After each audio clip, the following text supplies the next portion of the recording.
He kōna ipurangi tēnei nā te reo irirangi o Aotearoa. Kia ora, ko William Ray tēnei. Nau mai whakarongo mai koe ki te hipi pāngo. Hi there, I'm William Ray. Welcome to Black Sheep. On Saturday, March 11th, 2023, at the end of Pride Week, I jumped in my car and drove a few hours north from Wellington up to Whanganui. I'd meant to arrive in time for the Pride Parade that morning, but unfortunately I forgot to charge my recording gear the night before, so by the time I was there, the parade had finished. But the drumming circle was still going strong. I was looking around for Christina Emery, chair of Pride Whanganui.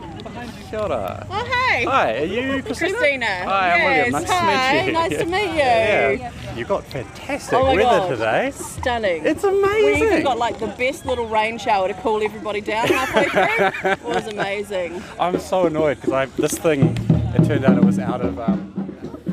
At this point, the drum circle drowned out my whinging, so we walked down the street to have a chat about the event, which has brought me to Whanganui.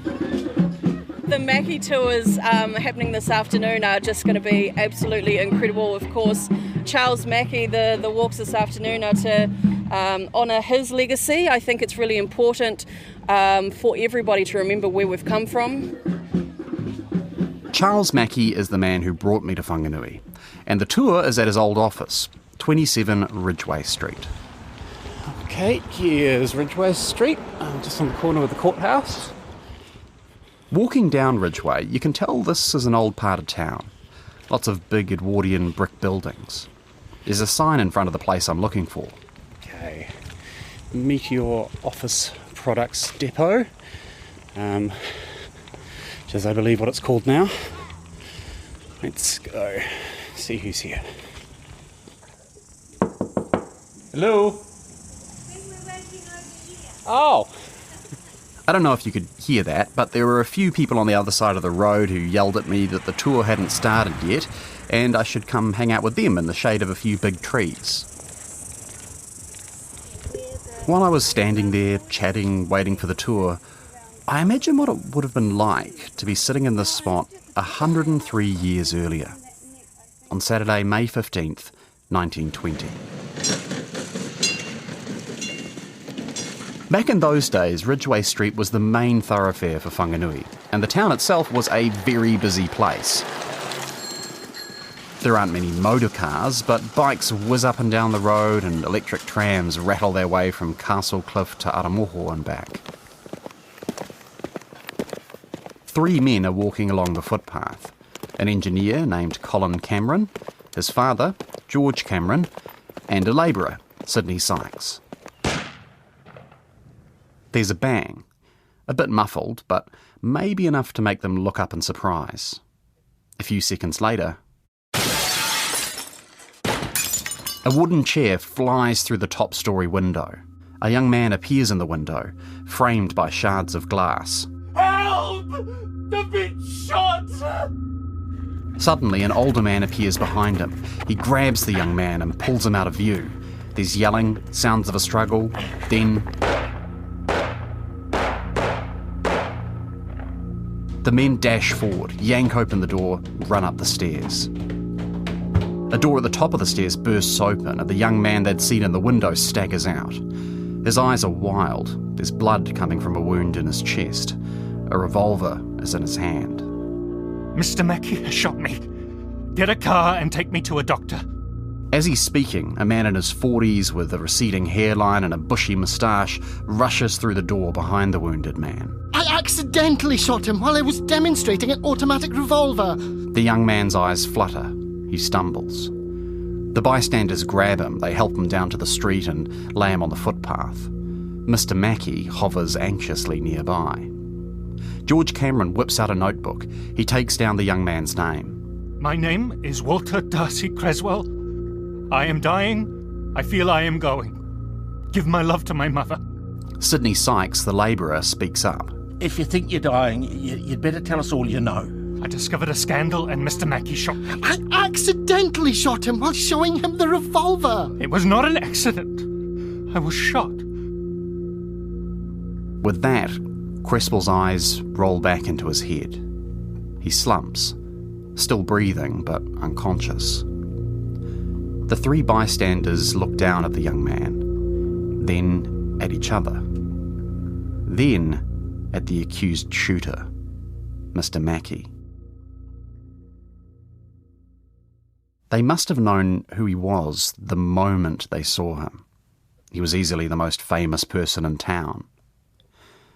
Charles Mackay, Mayor of Whanganui.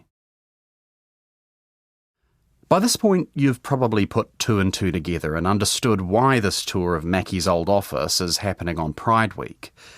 The scandal Darcy Cresswell uncovered before he was shot was that Mayor Mackay was having sex with other men.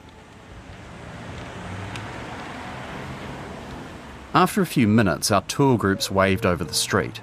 We start wandering up the old creaky stairs and into the office where this drama got started. Come a little bit closer to the infamous window. The window.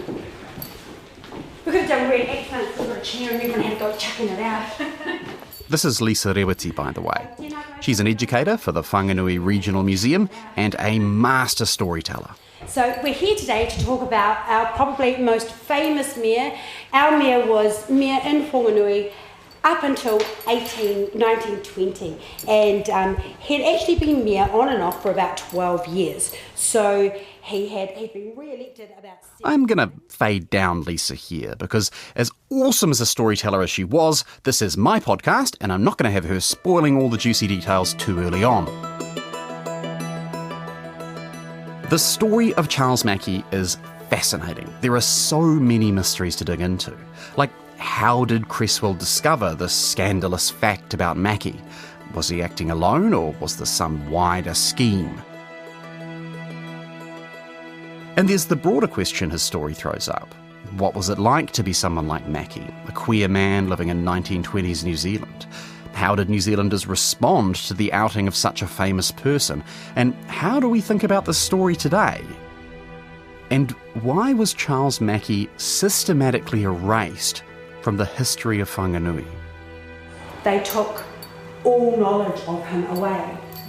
So they scratched out his name, they took away photographs, they tried to wipe him. I think this is a great opportunity to bring some of those stories back again. Over the last decade or so, Charles Mackay's story has come back into the spotlight. And the most penetrating glare has come from historian and author Paul Diamond, curator Māori at the Alexander Turnbull Library. Paul has spent years investigating the former mayor of Whanganui and recently published a book on his story, Downfall, The Destruction of Charles Mackay.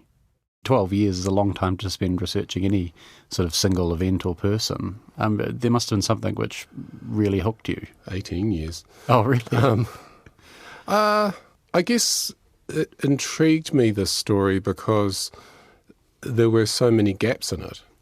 You know, one of my mentors, the historian Bronwyn Daly, said to me, you know, absences can still be significant, and particularly in Whanganui, when so many things were left unanswered, and who knows who actually knew the actual answers to what happened. What happens is that then mythology sort of can sometimes fill those spaces. So, let's meet the man behind the myth. Charles Mackay was born in Nelson in 1872.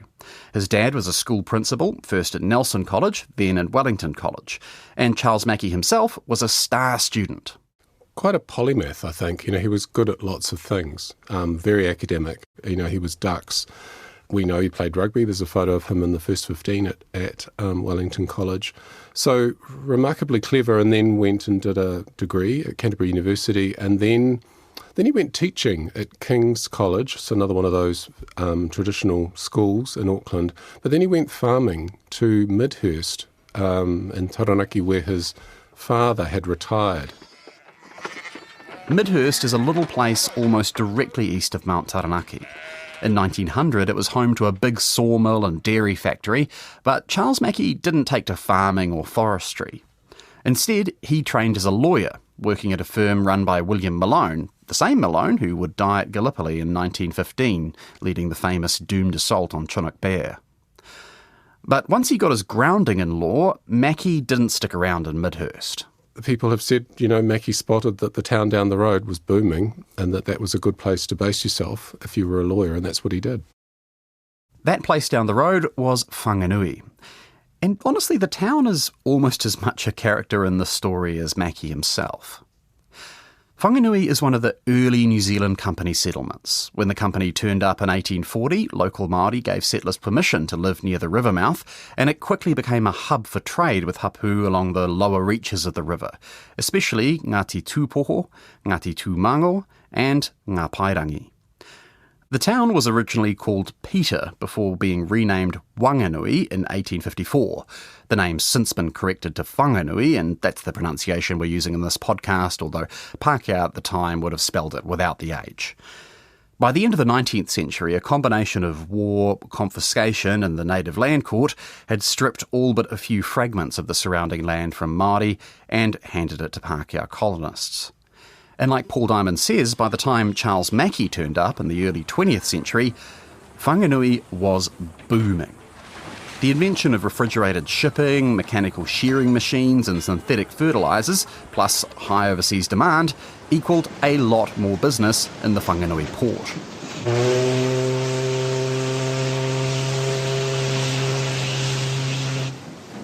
Steam-powered boats were chugging upriver with fertiliser and fencing wire, and downriver with wool and livestock, all without the expense of railways or roads.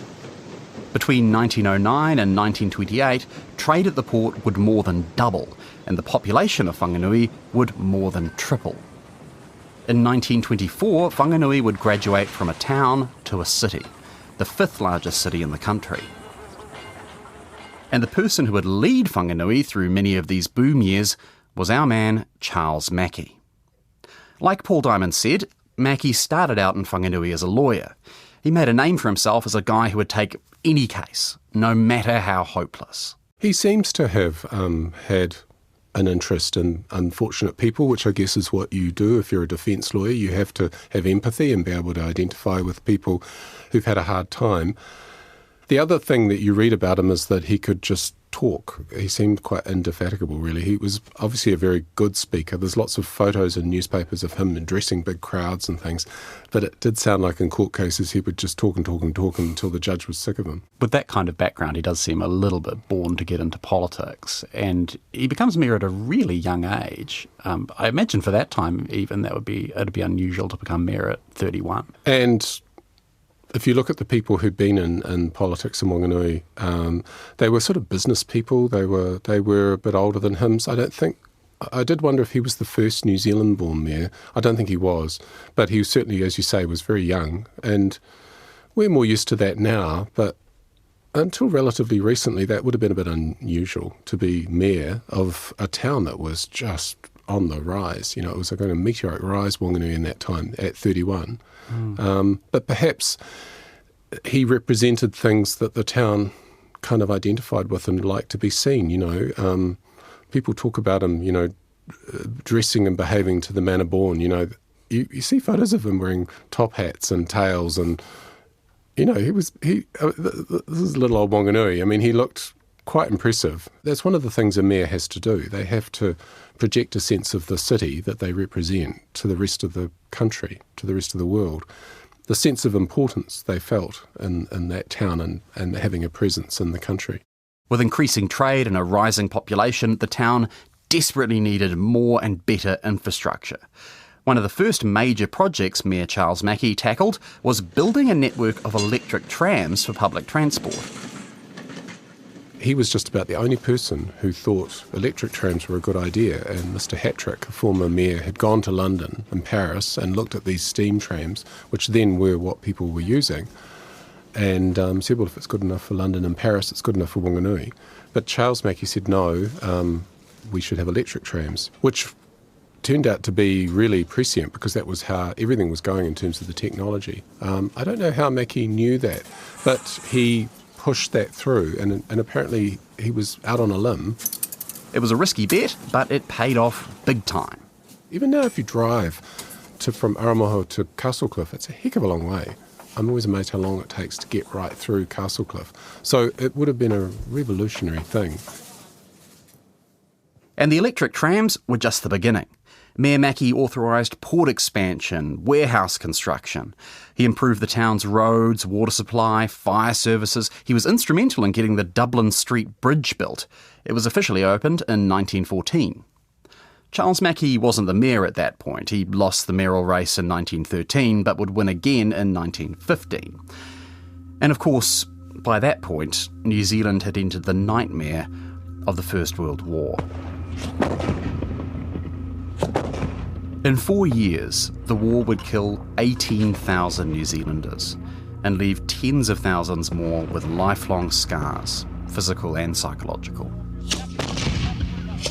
And when news arrived in May 1915 that a German U-boat had torpedoed a civilian cruise liner called the Lusitania, killing nearly 2,000 men, women and children, something snapped. In towns and cities across New Zealand, crowds poured into the streets, targeting stores owned by people with German heritage, throwing rocks, smashing windows. And it does shock people, actually, that the worst anti-German riots were in Whanganui in 1915. They were in Hukatika and other parts of the country. There was really strong anti-German feeling in that period. When he heard things were getting out of control, Charles Mackay rushed up to the outside balcony of the Majestic Theatre. It once stood at what's now Majestic Square. A crowd had gathered to jeer and throw stones at a butcher's shop across the road, owned by a German immigrant called Conrad Heinold. According to the Taihape Times, Mackay was greeted with cheers, at least at first. For fully 5 minutes, the mayor endeavoured to make himself heard, but his remarks were drowned in a tempest of hooting and yelling. A bursting cracker exploded in his face. There's all sorts of ways you could behave if you were the mayor in that situation, but he certainly was right amongst it. Whatever you think about him, you can't deny that he was brave. Blood dripping from his head, Mackay ran out of the theatre and chased the rioters as they swept down the street. The breaking glass flew like spray, and it was fortunate that some of the people in the vicinity did not receive serious injury. The disturbance was now at its height. Stones were still being thrown at Mr. Heinold's premises, but there was no longer any glass to break, and the dull thud of the missiles could be heard rebounding inside the building. Occasionally there came a combined shout of, "Remember the Lusitania!" and wild rumours were passed from lip to lip of other premises to be wrecked in turn. The mob momentarily paused when it arrived at a well-lit area in front of the post office. Mayor Mackay seized the opportunity and began to yell at the top of his lungs. Mr. Mackay pointed to a bleeding wound on his face and earnestly appealed to the crowd not to further disgrace the town. "Don't come down to the Germans' level," he shouted, above an increasing tumult. But nobody listened. Rocks flew, glass shattered. It was midnight by the time the mob dispersed, leaving several stores in ruins. Peace may have returned to the streets of Whanganui, but the town itself was still in turmoil. There was tremendous social pressure, especially as conscription went into effect, and its criteria was steadily widened to include more and more New Zealand men. Local women's groups organised to support the troops and to shame men who hadn't yet enlisted by handing out white feathers as a symbol of cowardice. By 1916, Charles Mackay was 40 years old, well above the age limit for conscription. But Paul Diamond says Mackay and many other men his age still felt pressure to serve. I guess what you've got to remember when you're writing history and reading history is that we know things that the people we're writing about and researching didn't know. We know the duration of the Great War. They didn't know how long it was going to go, and they also didn't know how conscription was going to work out. Paul Baker wrote a terrific book about conscription in New Zealand, and that says that there was this period when particularly the older married men thought that the conscription would go as far as them, and then it would be a really bad look to be called up rather than enlisting. So, in March of 1916, Charles Mackay announced he would resign the mayoralty to enlist in the military. It was big news, lots of handshakes and backslaps. He even got an official message of congratulations from Prime Minister Bill Massey. But Charles Mackay never actually ended up following through on that promise. Instead, he cancelled his enlistment and continued on as mayor. Unfortunately, Paul Diamond couldn't find documentation showing how far along Mackay got with his enlistment and when he decided to pull out. What we do know is that some Whanganui voters were pretty unhappy with Mackay for going back on his word. As the Whanganui Chronicle reported in April 1917, "Didn't you volunteer to go to the front?" asked an interjector when the mayor was delivering a pre-election address at Maria Place on Saturday night. "When I put my application down, I was as anxious as anyone to go away," replied Mr. Mackay. "After I volunteered, circumstances in connection with my business and family reasons arose which rendered it impossible for me to get away." Charles Mackay did have business trouble. It would later emerge the finances for his legal firm were a mess. He did also have a wife and 3 kids to think of. He'd married Isabel Duncan in 1904. Isabel came from one of the big landowning families in Whanganui, and the marriage had been a major boost to his political career. He didn't mention this, but Mackay had also been diagnosed with a form of mental illness. We'll come back to that in a moment. Plus, if he sailed off to Europe, Mackay would miss the opportunity to finish his latest effort at putting Whanganui on the map, designing and building the Sargent Gallery. It was the keystone of a big new arts precinct he enthusiastically championed as mayor. The Sargent would open a year after the war ended, and Charles Mackay's name was inscribed in gold leaf on the foundation stone. It must have been a proud moment for the mayor. But by this point, he and the rest of Whanganui had been through the ringer. On top of all the misery of the war, there was the devastation of the 1918 flu pandemic. As mayor, Mackay would have been in the thick of responding to the disease. He slogged through it, but the pressure kept building, politically, financially, and personally. Because Charles Mackay had a secret. He was having sex with other men. And in his day, that was considered a crime punishable with prison and hard labour.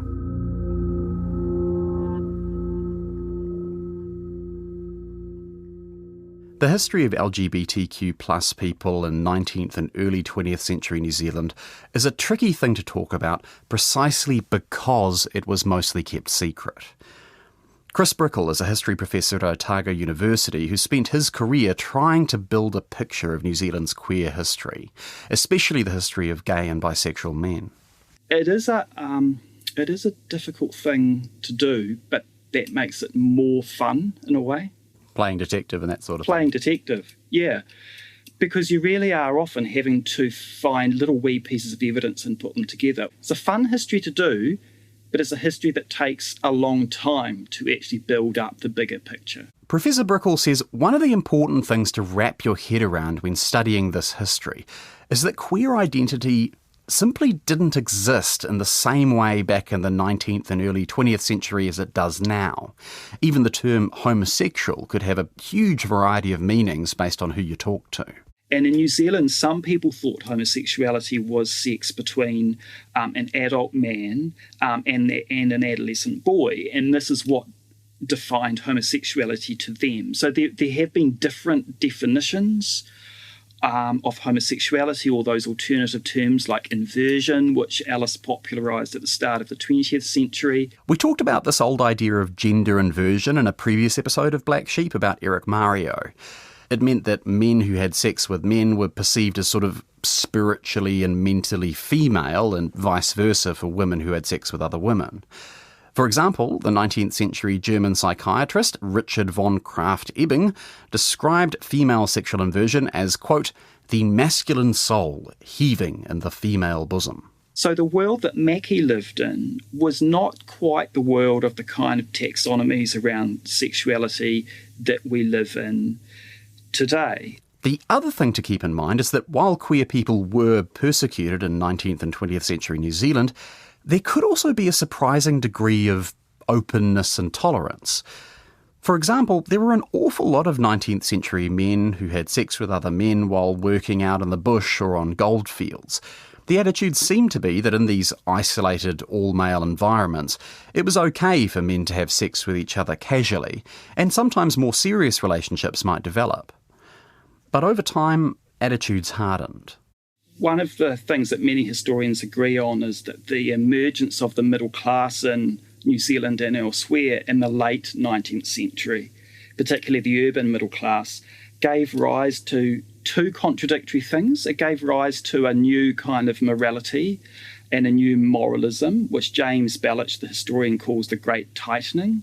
But at the same time, there were also lots of opportunities that were made available through urbanisation in New Zealand. So I've recently discovered that in Auckland, there was a culture of sorts of men picking each other up on the wharves that I can date back to 1907. It probably goes even earlier, but you can see that urbanisation gave way to new opportunities, even as it also gave way to new forms of morality.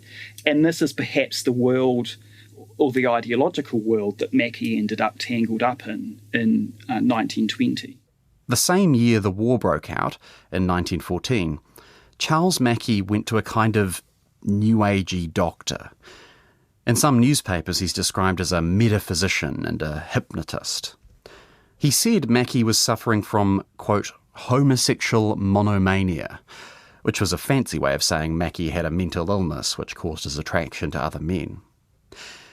The doctor said this mania was caused by neurasthenia, a kind of disease of the nerves. Back in those days, doctors often used that term for what might be diagnosed these days as anxiety, depression, PTSD. Chris Brickell says this view of homosexuality as a mental illness was actually pretty unusual in early 20th century New Zealand. Most people in those days saw sex between men as a moral or spiritual failing rather than anything medical. But it seems this more scientific or pseudo-scientific view is the one Mackay used to understand his attraction to other men. Paul Diamond. So he recognised it as a medical issue as they saw it then, and he tried to fix it using a treatment that we would kind of term, you know, a conversion therapy treatment, really, in our language. By 1920, you've got to see Mackay as a man under intense pressure, externally and internally. He's struggling with his attraction to other men and presumably living in fear of exposure. He's had all the controversy around his unfulfilled promise to serve in the war. His legal business is a financial mess, and as mayor he's overseeing massive building projects, fighting political battles and all the little dramas that cropped up day to day. But all the public saw was that same old ambitious, fast-talking, energetic mayor they'd always had. And in 1920, Charles Mackay had especially big ambitions for Whanganui. Because that year, the town was going to host none other than His Royal Highness Edward Albert Christian George Andrew Patrick David Windsor, Prince of Wales and heir to the throne of the British Empire. Prince Edward was a famous guy. He'd insisted on joining the army during the war and repeatedly visited the front despite objections from the king and senior government ministers who were terrified he was going to be killed or captured. Edward's bravery won him a lot of good PR. In New Zealand and Australia, he was affectionately nicknamed the Digger Prince. And the fact the Digger Prince would be spending a night in Whanganui as part of a worldwide royal tour was a real coup for the town. And the visit, as I understand it, was very much bound up with the Great War, and it was thanking the Dominions for their contribution and sacrifice. And it shows sort of Whanganui's kind of status in the country is that they got the chance to have a reception, and that apparently was going to be the only one in New Zealand. But this strange row developed. Charles Mackay was right at the centre of this row. Mackay wanted to hold a concert for Prince Edward at the Majesty Theatre, followed by a reception at the newly completed Sargent Gallery. And aside from politicians and other important townsfolk, he wanted the guests to be mostly made up of Whanganui's young people. And that seems a strange kind of decision when, you know, the soldiers were so prominent in Whanganui then, and this whole visit was about the soldiers. The Whanganui RSA basically decided that if they weren't invited to the official celebration, they'd organise their own concert. The Prince, luckily enough, said he was okay attending 2 concerts. But Mackay's argument with the RSA was just the beginning. Strange sort of rows would grow up, like the reception for the young people was going to have claret cup, and the temperance at that stage was quite strong in New Zealand, and they were unhappy about that happening. Then they said they were going to have soloists and musicians from out of town for it, and that got people up in arms because they said, well, are the people in Whanganui not good enough? You know, we have musicians, we have singers. And then Mackay wrote to all of the other centres and requested invitations for him and his wife to attend the events for the visit of the Prince, and one of the councillors sort of objected to that. What emerges for me is a picture of a person who's just so... He must have had a lot of energy, but I don't know how he kept on top of all of this. Then, finally, the big day arrived. April 30th, 1920. After the official welcome, the Prince headed off to the Soldiers' concert. An Australian reporter covering the royal tour described it like this.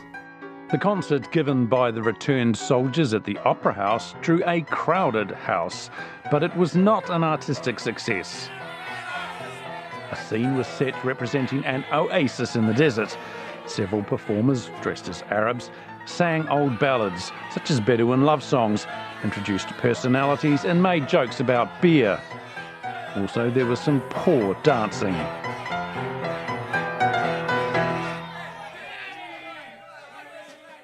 After that poor dancing, the Prince was off to the Mayor's glitzy concert at the Majesty Theatre. An ambitious program was presented to a crowded and fashionably dressed audience. The Prince occupied a seat in the front row of the dress circle. The orchestra was partway through a symphony by Tchaikovsky, and then...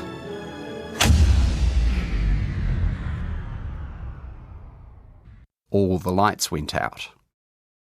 Because there was big pressure on the power supply in Whanganui from the expansion of the tram network, and also people wanting their businesses connected to this fantastic new electricity, and the system just couldn't cope, which is a great kind of physical metaphor for, I think, the social pressures that were sort of building there, because you've got Mackay, and amongst everything else he's doing, you know, he was running his business, he was a father. There's also this tour that's rapidly spinning out of control. After a few minutes of confused darkness, the lights came back on and the royal party made its way to the Sergeant Gallery for supper.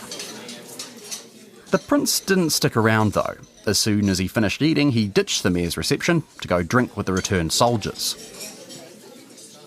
And as soon as he left, a surrounding crowd of about 1,600 hungry people who'd been waiting outside rushed into the marquee, scoffed down all the leftovers, and someone looted the silverware. As that Aussie reporter noted, there is a lesson to be learnt from Whanganui's evening program of welcome. One concert is more than sufficient, 2 concerts on the same night are a blunder, and a public rush for tea and buns in a marquee afterwards is a crime. The Prince himself was less than impressed with Whanganui. He wrote this in a private letter to his mistress. It's really a miserable hole. No electric light, and the hotel boilers elected to burst before dinner, so no baths, and a very nasty dinner. But we're all rather peeved tonight, as we have had a desperately trying day. I'm frozen, as there's no heating in my room, and I'm sitting huddled up in an overcoat. Just by the way, we're not really meaning to make fun of the Prince here. We kind of are, but he did actually spell some of his words with W's rather than R's, so I can only assume he meant them to be read like that. Anyway, as you can imagine, much of the blame for this disaster of a royal visit fell on Charles Mackay.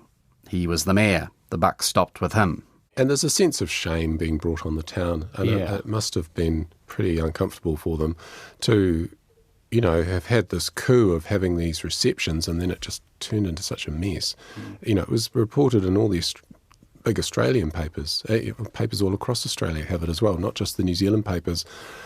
Yeah, there is a sense of this town that at that stage had a sense of its own importance, and that was being sort of punctured by this disastrous visit. And you've got to imagine that Mackay took a lot of the public blame for that people thought he was the guy. I mean, to be honest, reading it, I think the RSA has a point that, like, the Prince is coming, he's there to honour the troops. Why does the reception have such a small role for returned servicemen in it? You can understand their anger and disappointment about that. There seemed to be a bit of bad blood between Mackay and the RSA head, president and secretary, because there is a reference from Woods. That's Wilson Gordon Woods, president of the Whanganui RSA. Saying, that he was slighted by Mackay and that might have been because he was a working man. There's sort of I think there's a real class dynamic in this story. Or whether they're just trying to bait Mackay. There's also that is mentioned by some of the people who wrote letters to the editor, that this is all just to wind him up, and that they just know if they push him and push him and push him, then he'll blow. On May 10th, less than a fortnight after the royal visit, Charles Mackay met a handsome 24-year-old returned soldier by the name of Walter Darcy Cresswell. 5 days after that first meeting, on May 15th, 1920, Charles Mackay would shoot that handsome 24-year-old through the chest.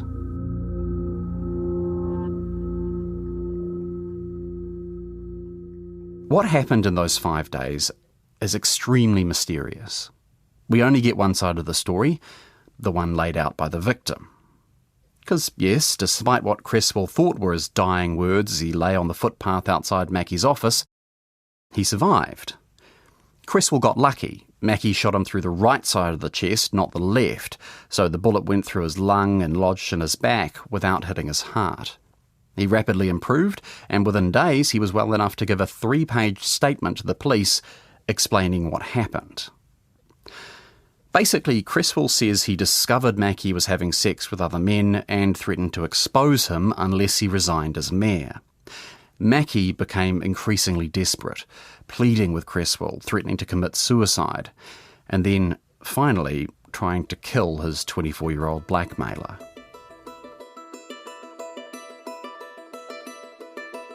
But the thing is, Darcy Cresswell's 3-page statement leaves an awful lot of unanswered questions. How did he discover this scandalous fact about the mayor? Did he find it out himself, or was he told by someone else?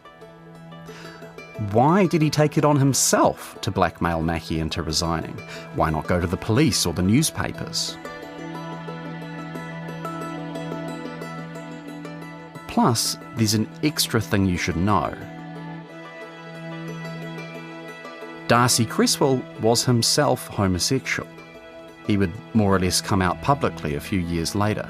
He did know what he was doing, using the shame of a sexuality which Cresswell himself shared.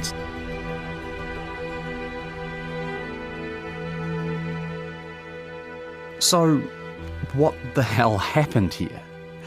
There are all kinds of theories. Maybe it played out the way Cresswell said. He was shocked to discover the mayor was attracted to men and thought a man like that had no business being mayor. But many people think there's more to it. Maybe Cresswell was the front man for a conspiracy by a political rival to oust Mackay as mayor. Politicians who were in power for a long time, all tend to make enemies at some point, sooner or later. Maybe the blackmail was revenge by the RSA for Mackay's bungling of the royal visit. There was quite a schism in New Zealand society through First and Second World Wars that divided those men who went to war and those men who didn't. Or maybe Darcy Cresswell took down the mayor for something more sinister than simply having sex with other consenting adult men. There was this weird statement in the New Zealand Times where they said it is understood that certain other discoveries have been made by Darcy Cresswell and certain people have shaken the dust of Whanganui off their feet. In the next episode of Black Sheep, we'll dig into this mystery. And we'll look at how Charles Mackay's story ends, with imprisonment, exile, and finally, another shooting. There was a pretty systematic attempt to erase him.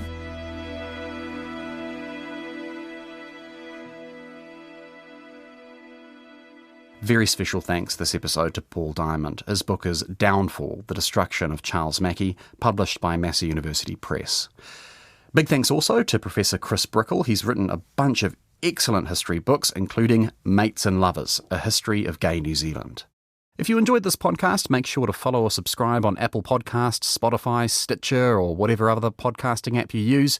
And while you're at it, you might want to check out RNZ's other excellent podcasts. Personally, I start every day with an episode of The Detail, RNZ's daily news podcast, so why not give that one a go? Black Sheep is written and presented by me, William Ray. The sound engineer is William Saunders, and the executive producer is Tim Watkin. Our voice actors are James Kane, Andrew Robertson, Duncan Smith, Simon Dickinson, Max Toll, Melanie Phipps, John Gerritsen, Phil Pennington, and Giles Beckford.